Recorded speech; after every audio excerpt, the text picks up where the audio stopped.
बारिश का मौसम आते ही सिर्फ ठंडी हवा ही नहीं बल्कि वायरल इन्फेक्शन का रिस्क भी काफी ज्यादा बढ़ जाता है। अगर आपको बुखार, खांसी या फिर गले में दर्द हो रहा है तो एक सवाल जरूर दिमाग में आता है, क्या ये नॉर्मल फ्लू है या फिर कोविड? क्योंकि दोनों के सिम्टम्स काफी मिलते जुलते होते हैं, इसलिए इनके बीच का डिफरेंस समझना बेहद जरूरी हो जाता है। मॉनसून के दौरान ह्यूमिडिटी और वेदर चेंजेस की वजह से वायरसेस काफी ज्यादा एक्टिव हो जाते हैं। इसी वजह से हॉस्पिटल में फ्लू और कोविड जैसे रेस्पिरेटरी इन्फेक्शन के केसेस भी बढ़ने लगते हैं। प्रॉब्लम यह है कि दोनों डिजीजेस के जो सिम्टम्स हैं वो इतने सिमिलर होते हैं कि सिर्फ देखकर ये बताना बहुत मुश्किल हो जाता है कि ये इन्फेक्शन किस वायरस की वजह से हुआ है। कोविड और सीजनल फ्लू दोनों ही वायरल रेस्पिरेटरी इन्फेक्शंस हैं और इन्फेक्टेड पर्सन की खांसी, छींक या फिर बात करते वक्त निकलने वाले ड्रॉपलेट्स के थ्रू भी एक दूसरे में ट्रांसफर हो सकते हैं। दोनों में बुखार, खांसी, गले में खराश, बॉडी पेन और वीकनेस जैसे सिम्टम्स देखने को मिल सकते हैं। इसी वजह से सिर्फ सिम्टम के बेसिस पर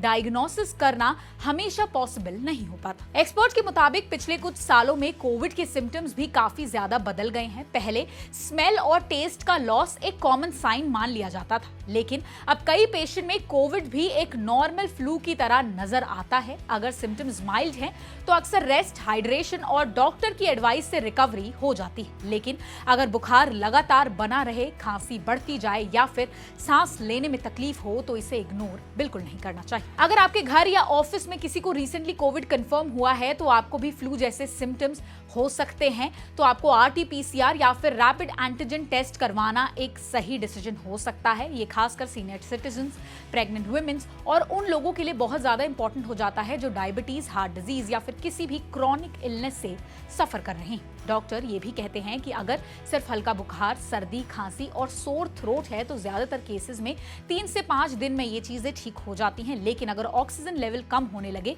सांस फूलने लगे या फिर जो फीवर है वो कंटिन्यूअसली बना रहे तो बिना देरी किए डॉक्टर से कंसल्ट करना बेहद जरूरी हो जाता है। सेल्फ मेडिकेशन या बिना एडवाइस के एंटीबायोटिक्स लेना भी अवॉइड करना चाहिए, क्योंकि वायरल इन्फेक्शन पर एंटीबायोटिक्स का कोई भी असर नहीं होता है। इस मौसम में प्रिवेंशन ही सबसे बड़ा प्रोटेक्शन माना जा रहा है। रेगुलर हैंड वॉशिंग, खांसी या फिर छींक के वक्त अपने मुंह को कवर करना बेहद जरूरी हो जाता है। भीड़ भाड़ वाली जगहों पर जाने से बचिए।